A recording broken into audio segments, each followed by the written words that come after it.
Banana pancake செய்கிறதுக்கு எடுத்து வச்சுருந்த 2 பனானாவை வந்து கட் பண்ணியிருக்கிறேங்க. அதை ஜாருக்குள்ளே சேர்த்துக்கிறேன். 3 டேபிள் ஸ்பூன் ப்ரௌன் சுகர் சேர்த்துக்கிறேங்க. நீங்கள் உங்கள் ஸ்வீட்டுக்கு ஏற்ப கூடவோ குறைச்சோ பார்த்து போட்டுக்கோங்க. பால் சேர்த்துக்கிறேன். ஃபஸ்ட்டு இதை கிரைண்ட் பண்ணி எடுத்துக்கலாம். இந்த மாதிரி கிரைண்ட் பண்ணி எடுத்துக்கிட்ட பிறகு இப்போ இதில் மாவு சேர்த்துக்கலாம். கோதுமை மாவு 1 கப் சேர்த்துக்கிறேன். இதில் இன்னும் கொஞ்சம் பால் சேர்த்துக்கிறேன். மறுபடியும் கிரைண்ட் பண்ணி எடுத்துக்கலாம். மாவு சேர்த்து கிரைண்ட் பண்ண பிறகு கன்சிஸ்டன்சி வந்து திக்காக இருக்குது. ஸோ இன்னும் கொஞ்சம் பால் சேர்த்துக்கிறேன் கன்சிஸ்டன்சி அட்ஜஸ்ட் பண்ணுறதுக்காக. நீங்கள் பாலுக்கு பதிலாக தண்ணி சேர்க்கறதுனால சேர்த்துக்கலாம்.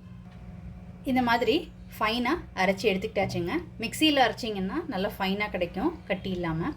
இப்போ இது ஒரு பவுலுக்கு மாற்றிக்கலாம். இதில் கொஞ்சமாக பேக்கிங் சோடா, உப்பு கொஞ்சோண்டு, வெண்ணிலா எசன்ஸ், இது எல்லாத்தையும் ஒன்று சேர்த்து கலந்து விட்டுக்கலாம். இப்போ பேன் கேக்ஸை ரெடி பண்ணிக்கலாம். இப்போ ஒரு தவா ஹீட் பண்ணியிருக்கிறேங்க. இதில் எண்ணெய் இல்லாட்டினா நெய் தடவிக்கோங்க.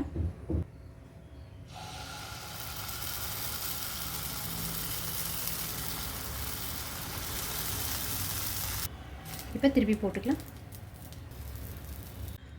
ரொம்ப சூப்பராக ரெடி ஆயிடுச்சுங்க. இந்த மாதிரி அடுத்தது ஊற்றிக்கலாம்.